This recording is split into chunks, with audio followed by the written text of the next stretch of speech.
বর্তমান সময়েও নানা ধরনের ট্যাগ আমাদেরকেও দেয় কি দেয় না বলেন? দেয়। আমাদেরকে কি বলে? মৌলবাদী বলে, বলে বলে ওই যে রাজাকার বলে।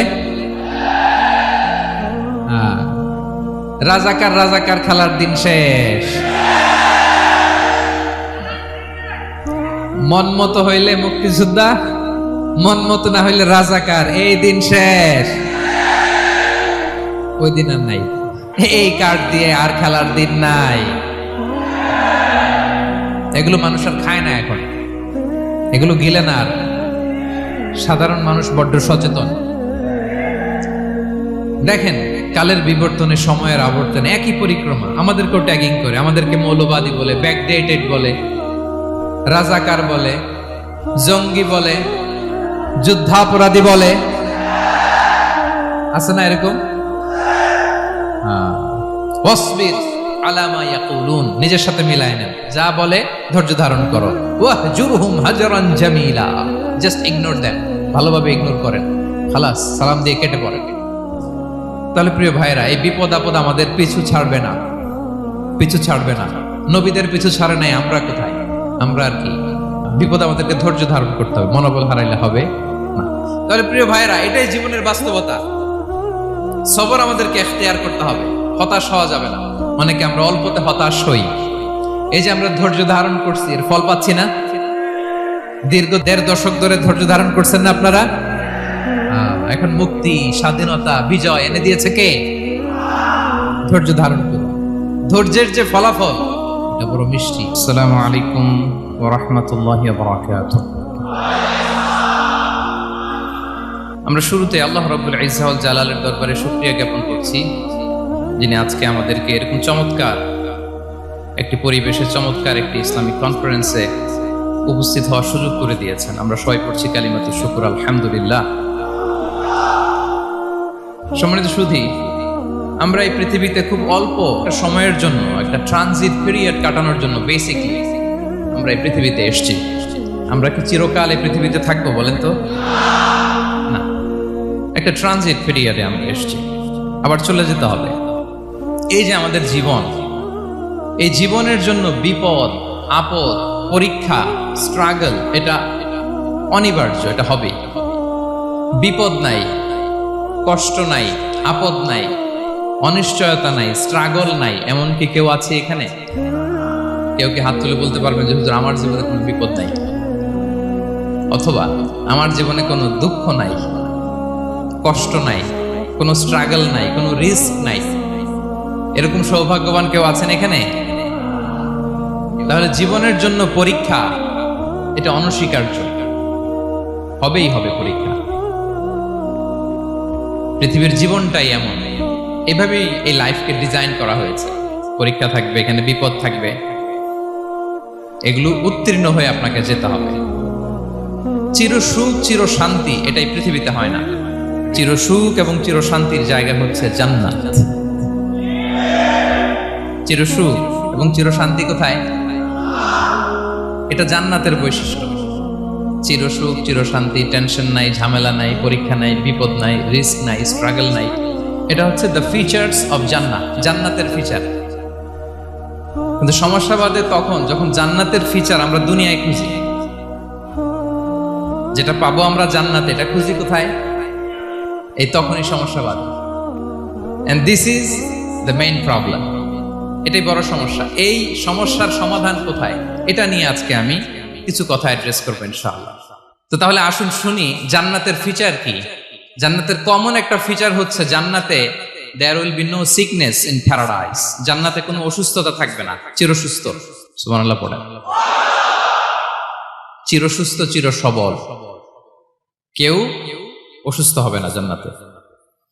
জান্নাত হবে অ্যান্টি এইজিং, জান্নাতে বয়স বাড়বে না কারো, চির যৌবনা, চির যুবক, অ্যান্টি এজিং। আপনারা জানেন যে বর্তমান পৃথিবীতে অ্যান্টি এজিং ক্রিম পাওয়া যায় না? ক্রিম, কথা বুঝতেছেন? অ্যান্টি এজিং ক্রিম পাওয়া যায়। তারা বলে এই ক্রিম মাখলে চামড়ায় ভাঁজ পড়ে না। এটার দাম আছে কিন্তু অনেক। অ্যান্টি এজিং ক্রিম লাগায়, শ্যাম্পু ইউজ করে, অ্যান্টি এজিং অয়েল আছে, এটা দিলে নাকি চামড়ায় ভাঁজ পড়ে না। ইভেন ভারতের অনেক বড় একজন ব্যবসায়ী মুকেশ আম্বানি, নাম শুনছেন না, যে তার ছেলের বিয়ে হয়ে গেল। তো এই মুকেশ আম্বানির স্ত্রী নীতা আম্বানি, সে কিছুদিন আগে এক বটল গোল্ড ওয়াটার খেয়েছে, gold water, and it's cost $60,000 $60,000 দাম এক বোতল গোল্ড ওয়াটারের। কেন? ফর অ্যান্টি এজিং, যাতে বয়সের ছাপ গালে না থাকে। এখন বলেন, এভাবে কি আমাদের বয়সকে ধরে রাখা সম্ভব এই পৃথিবীতে? সম্ভব না, কারণ এই ফিচারটা দুনিয়ার ফিচার না, এটা জান্নাতের ফিচার। সুবহানাল্লাহ পড়েন। তাহলে জান্নাতে কেউ অসুস্থ হবে না, জান্নাত হবে চির যৌবন, চির যৌবনা। ওখানে আমরা যুবক থাকবো, প্রত্যেকে 33 বছরের যুবক যুবতী হয়ে জান্নাতে ঢুকবো। বিষ্ণু ইসলাম বলেন, আহলুল জান্নাতি জুরদা ওয়া মুরদা ওয়া আবনাউ সালাসিন ওয়া সালাসিন। জান্নাতে যারা যাবে শুভ্র দাড়িবিহীন, প্রত্যেকে হবে 33 বছর বয়সের। ওই যে 33 বছর বয়সে একবার ঢুকলেন, আর বয়স বাড়বে না, ওইটাই চিরকাল ওই বয়স পাবেন। জান্নাতের আরেকটা ফিচার হচ্ছে নো ফ্রাস্ট্রেশন, কোনো চিন্তা নাই, দুশ্চিন্তা নাই, হাইপার টেনশন নাই, সজীব প্রাণবন্ত। সুবহানাল্লাহ। জান্নাতের আরেকটা ফিচার হচ্ছে there is no expiry date in Jannat. Expiry date আছে? জান্নাতে যে ঢুকবো 7 দিনের জন্য চেক ইন, নাকি? চেক ইন কয় দিনের জন্য? 7 দিন, 10 দিন পরে চেক আউট করে ফেলবে, এরকম না। নো এক্সপায়ারি ডেট, আজীবন। একবার এন্ট্রি পেলে বের হওয়ার টেনশন নাই। আল্লাহু আকবার। তাহলে no expiry date, rather it's eternal, আজীবন থাকবেন, খালিদিনা ফিহা, চিরকাল থাকবেন। এবং জান্নাতের সবচাইতে গুরুত্বপূর্ণ ফিচার হচ্ছে there will be no death in জান্নাত। জান্নাতে আপনার আর মৃত্যু হবে না, মৃত্যুর বিদায় হবে। তার মানে আপনি অমর হবেন। তাহলে আপনি চির সুস্থ, চির সবল হবেন জান্নাতে, চির যুবক থাকবেন, প্রাণবন্ত থাকবেন, আপনি অমর হবেন, আপনি জান্নাতে মরবেন না। জান্নাতীরা যখন জান্নাতে যাবে, ফেরেশতারা ডেকে বলবে, ইয়া আহলাল জান্নাতি ইন্না লাকুম আন তাসিহু ফালা তাসকামু আবাদা। জান্নাতীরা চিরকাল সুস্থ থাকবা, অসুস্থ হবা না। ইন্না লাকুম আন তাশিব্বু ফালা তাহরামু আবাদা, তোমরা শাবাব থাকবা, বুড়া হবা না। ওয়া ইন্না লাকুম আন তাহইয়াউ ফালা তামুতু আবাদা, চিরকাল বেঁচে থাকবা, মরবা না। এবং সেদিন জান্নাতে মৃত্যু দেয়া হবে, মৃত্যু দেয়া হবে। ইউতাল মাউতু বিকাবশিন আমলাহ, একটা ছাগলের আকৃতিতে মৃত্যুকে আনা হবে। ফায়ুযবাহুল মাউত, মৃত্যুকে জবাই দেয়া হবে। এবার জান্নাতীরা তাকিয়ে থাকবে, ফেরেশতারা বলবে, ইয়া আহলাল জান্নাতি খুলুদুন ফালা মাউত, হে জান্নাতীরা চিরকাল এই জান্নাতে থাকবে। তাহলে জান্নাতের ফিচার পাইছেন? এখন কোন বোকা যদি এই ফিচার দুনিয়ায় খোঁজে, পাবে? পাবে না, কারণ দুনিয়ার ফিচার আলাদা। দুনিয়ার ফিচার কি? এই দুনিয়াতে বিপদ আসবে, কষ্ট আছে দুনিয়াতে, হতাশা আছে, ভয় আছে, অসুস্থতা আছে, বার্ধক্য আছে, এবং এই দুনিয়ার একটা এক্সপায়ারি ডেট আছে না? দ্য ডে ইউ ডাই, যেদিন আপনি মারা যাবেন, এটা আপনার এক্সপায়ারি ডেট। চলে যেতে হবে, চলে যেতে হবে। এই পৃথিবীতে মৃত্যুর অস্তিত্ব আছে। সবকিছু থমকে দিয়ে, আপনাকে চমকে দিয়ে মৃত্যু চলে আসবে, ঠিক কিনা বলেন? তাহলে এগুলো হচ্ছে দুনিয়ার ফিচার। এই দুনিয়াতে বিপদ আপদ, কষ্ট, ঝুঁকি, স্ট্রাগল, বার্ধক্য, অসুস্থতা, এগুলো নিয়ে আমাদেরকে টিকে থাকতে হয়। এটা দুনিয়ার ফিচার, মিলায় ফেললে হবে না। জান্নাতের ফিচার একটা, দুনিয়ার ফিচার আরেকটা। দুনিয়াতে কষ্ট থাকবে, বিপদ আপদ থাকবে। এই দুনিয়ার ফিচারটা আল্লাহ তাআলা কোরআনের একটা আয়াতে খুব চমৎকার ভাবে উল্লেখ করেছেন। সেটা দিয়েই আমি আলোচনা শুরু করেছি। আল্লাহ তাআলা ইরশাদ করছেন, ওয়ালা নাবলুওয়ান্নাকুম বিশাইইম মিনাল খাউফি ওয়াল জু'i ওয়া নাকসিম মিনাল আমওয়ালি ওয়াল আনফুসি ওয়াস সামারাত ওয়া বাশশিরিস সাবিরিন। আল্লাহ তাআলা বলছেন, অবশ্যই অবশ্যই আমি তোমাদেরকে পরীক্ষা করব, ভয় দিয়ে, ক্ষুধা দিয়ে, সম্পদের ঘাটতি দিয়ে, আতঙ্ক দিয়ে, প্রাণনাশ দিয়ে, ফল ফসলের হানি দিয়ে পরীক্ষা করব। কিন্তু এই পরীক্ষায় যারা উত্তীর্ণ হবে, যারা সবর ইখতিয়ার করবে, ওয়াবাশশিরিস সাবিরিন, ধৈর্যশীলদের জন্যই হচ্ছে সুসংবাদ। আলহামদুলিল্লাহ পড়ে।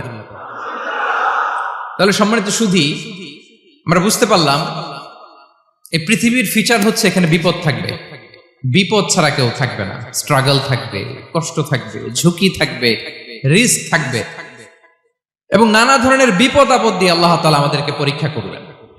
এটা মাস্ট, এটা আমাদের মাইন্ডসেটে নিয়ে নিতে হবে, মাইন্ডসেটে এটা ক্লিয়ার থাকতে হবে। চিরসুখ চিরশান্তি এই দুনিয়াতে মিলবে, কোথায় মিলবে তাহলে এটা? তাহলে বিপদ আসবেই, আপদ আসবেই, পরীক্ষা থাকবেই আমাদের জীবনে। তবে ইন্টারেস্টিংলি মজার বিষয় হচ্ছে পরীক্ষাটা এক একজনের এক এক রকম। পুরো পৃথিবীটা একটা পরীক্ষা ক্ষেত্র, কিন্তু কারো প্রশ্নপত্রের সাথে কারো প্রশ্নপত্রের কোনো মিল নাই। সুবহানাল্লাহ।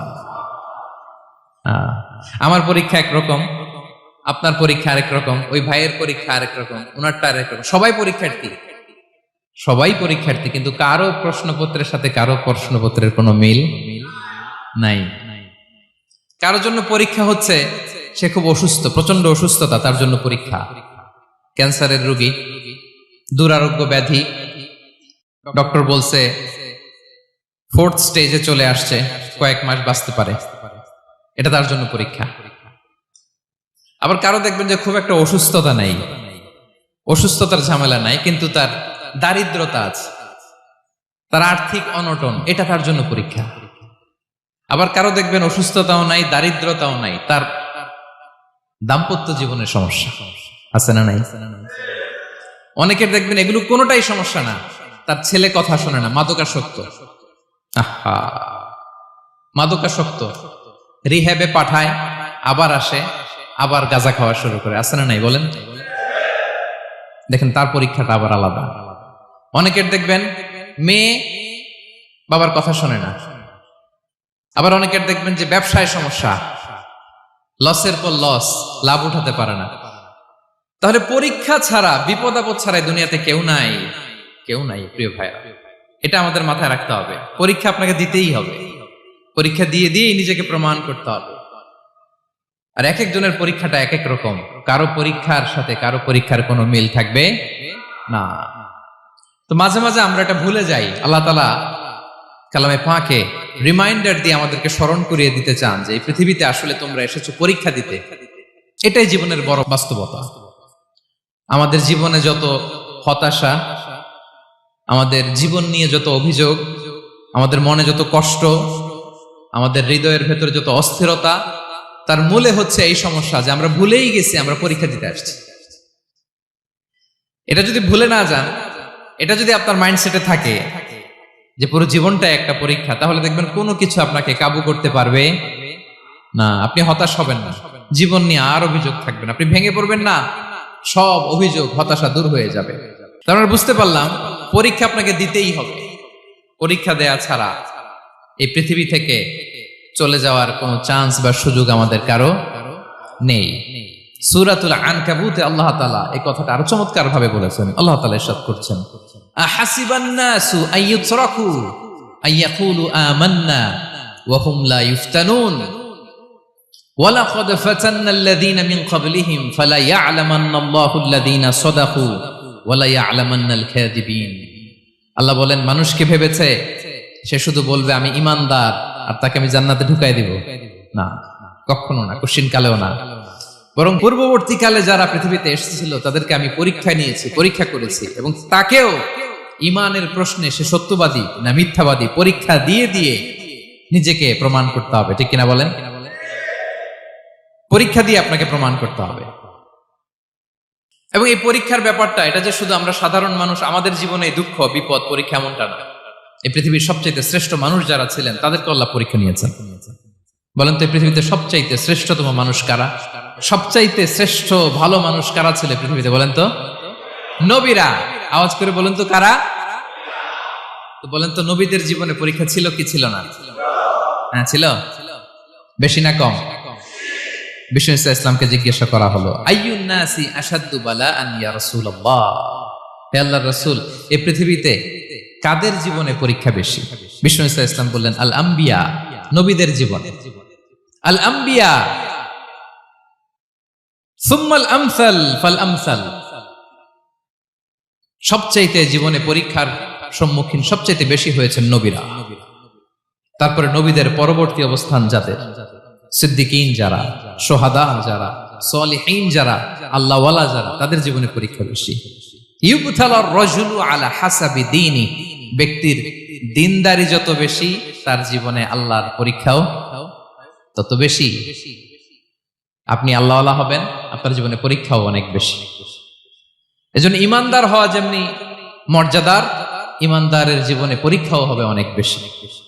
এবং পরীক্ষা যত বড়, খেয়াল রাখতে হবে, মন খারাপ করার কোনো সুযোগ নেই। পরীক্ষা যার জীবনে যত বড়, সেটাতে সফল হতে পারলে ওটার প্রতিদানও বড়। পরীক্ষা যত বড়, এটাতে সাকসেস হইতে পারলে এটার রিওয়ার্ডও তত বড়। বিষ্ণু ইসলাম বলেন, ইযামুল জাযাই মাআ ইযামিল বালা, বালা যত বড়, জাযাও তত বড়, প্রতিদানও তত বড়। কারণ নবীদের জীবনে যদি খেয়াল করেন, দেখবেন যেই নবীর জীবনে পরীক্ষা যত বেশি, সেই নবীর জীবনে সফলতাও তত বেশি। সাইয়েদনা ইব্রাহিম আলাইহিস সালামের কথাটা একটু খেয়াল করেন তো, বলেন তো ওনার জীবনে পরীক্ষা কেমন ছিল, বেশি না কম? ওনার জীবনের পরীক্ষা থেকেই তো আমরা এই শব্দটা ব্যবহার করি, আমরা বলি অগ্নি পরীক্ষা। কি বলি?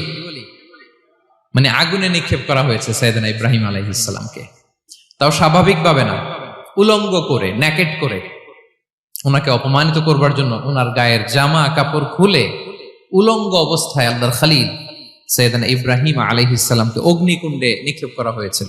এরকম এক্সপেরিয়েন্স এই অডিটোরিয়ামের ভেতরে আমাদের কখনো হয়েছে? তাইলে সাধারণ মানুষের জীবনের পরীক্ষা আর নবীদের জীবনের পরীক্ষার মধ্যে পার্থক্য আছে না নাই?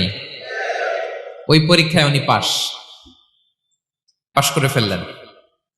86 বছর পর্যন্ত আল্লাহর কাছে দোয়া করলেন, আল্লাহ আমাকে একটা নেককার সন্তান দাও। আল্লাহ সন্তান দেয় না। 86 বছর পরে আল্লাহ তাআলা সাইয়েদনা ইব্রাহিম আলাইহিস সালাম এবং হাজারের ঘরকে উজালা করে সন্তান দিলেন। সাইয়েদনা ইসমাঈল আলাইহিস সালাম পৃথিবীতে আসলেন কত বছর বয়সে? 86 বছর বয়সের এখানে কেউ আছেন? হ্যাঁ, আছি আমরা? কেউ নাই। 86 বছর বয়সে প্রথম সন্তান পেয়েছে। তাদের ঘরকে উজালা করে আল্লাহর নবী সাইয়েদনা ইসমাঈল আলাইহিস সালাম আসলেন। এবার আল্লাহ বললেন, যাও স্ত্রীকে আর এই কলিজার টুকরা সন্তানকে, থাকো তো প্যালেস্টাইনে, প্যালেস্টাইন থেকে ১,৫০০ কিলোমিটার দূর, দ্য ব্যারেন ল্যান্ড, ওই মক্কার ধুধুমরু প্রান্তরে রেখে আসো, যেখানে কেউ নাই, মানুষ নাই, গাছ নাই, পাখি নাই, পানি নাই, যাও রেখে আসো। আচ্ছা বলেন তো, ৮৬ বছর পরে যে লোকটা সন্তান পেল, বুঝে শুনে উত্তর দিয়েন, ৮৬ বছর পরে যে লোকটাকে আল্লাহ তাআলা সন্তান দিল, তার হৃদয়ে ওই সন্তানের জন্য মায়া বেশি না কম? এমনি তো আমাদের প্রথম সন্তানের হিস্ট্রিটা একটু খেয়াল করেন তো। প্রথম আমাদের যে মেয়ে হয়েছিল বা যাদের ছেলে হয়েছিল, তার প্রতি আদর, সোহাগ, দরদ, ভালোবাসা, আল্লাহ কত ছিল। আর ৮৬ বছর বয়স আল্লাহ তাআলা ওনাকে সন্তান দিলেন, দিয়ে বললেন, যাও হাজারকে আর ইসমাঈলকে মক্কার ধুধুমরু প্রান্তরে রেখে আসো। আল্লাহ তাআলা বলতে দেরি, চলে যেতে দেরি নাই, মুহূর্তে উনি রওনা হয়ে গেলেন। সুবহানাল্লাহ পড়বেন না? রেখে আসলেন মক্কার ধুধুমরু প্রান্তরে। এবার আল্লাহ বললেন, যাও রিটার্ন ব্যাক টু প্যালেস্টাইন, প্যালেস্টাইনে চলে যাও। চলে গেলেন, হৃদয়টা ভেঙে খান খান। অনেক বছর পরে আল্লাহ তাআলা আবার অনুমতি দিলেন, যাও এবার ছেলেকে দেখে আসতে পারো, যাও প্যালেস্টাইন থেকে আবার মক্কায় যাও। সাইয়েদনা ইব্রাহিম আলাইহিস সালাম প্যালেস্টাইন থেকে আবার ১,৫০০ কিলোমিটার পথ পাড়ি দিয়ে, এখনকার মতো ফ্লাইটে যায় না, গাড়িতেও না, উটে করে। কিসে করে? উনি যে কতবার মক্কা থেকে ফিলিস্তিন এসেছেন আর গিয়েছেন, কোন ইয়ত্তা নাই, হিসাব নাই। গেলেন, এবার ছেলেটা হাঁটতে পারে, দৌড়াতে পারে, একটু একটু কথা বলতে পারে, আব্বু আব্বু ডাকতে পারে। কেমন মায়া লাগে বলেন তো? মায়া ভালোবাসায় যখন টইটম্বুর, ঠিক ওই মুহূর্তে আল্লাহ বললেন, ছেলেকে জবাই করো, জবাই করো ছেলেকে। আল্লাহ তাআলা বলতে দেরি করেছেন, আল্লাহর আদেশ পালনে ১ সেকেন্ডও তিনি দেরি করেন নাই। ছুরি চালালেন, জান্নাত থেকে দুম্বা নিয়ে আসা হলো। এভাবে আল্লাহর নবী ইব্রাহিম আলাইহিস সালাম উনার জীবনের প্রতিটি ক্ষেত্রে যেখানে আল্লাহ তাআলা উনাকে পরীক্ষা নিয়েছেন, উত্তীর্ণ হয়েছেন। এবং দেখেন ওনাকে আল্লাহ তাআলা কি উপহার দিলেন। আল্লাহ তাআলা ওনাকে খলিলুল্লাহ উপাধি দিলেন, আল্লাহর বন্ধু। সুবহানাল্লাহ বলেন। আল্লাহ তাআলা বলছেন, ওয়া ইযি বিতালা ইব্রাহিম রাব্বুহু বিকালিমাতিন ফাআতাম্মাহুন, ক্বালা ইন্নী জাইলুকা লিন-নাসি ইমামা। আল্লাহ অনেকগুলো পরীক্ষা নিয়েছিলেন সাইয়েদনা ইব্রাহিম আলাইহিস সালাম, প্রতিটা পরীক্ষায় সাকসেসফুলি পাস করেছেন, গোল্ডেন এ প্লাস। আল্লাহ বলেন ইন্নী জাইলুকা লিন-নাসি ইমামা, I'm gonna make you the leader for the entire human being. I'm gonna appoint you as a leader for the entire universe. গোটা বিশ্বের জন্য, গোটা মানবতার জন্য আমি তোমাকে লিডার বানায় দিলাম।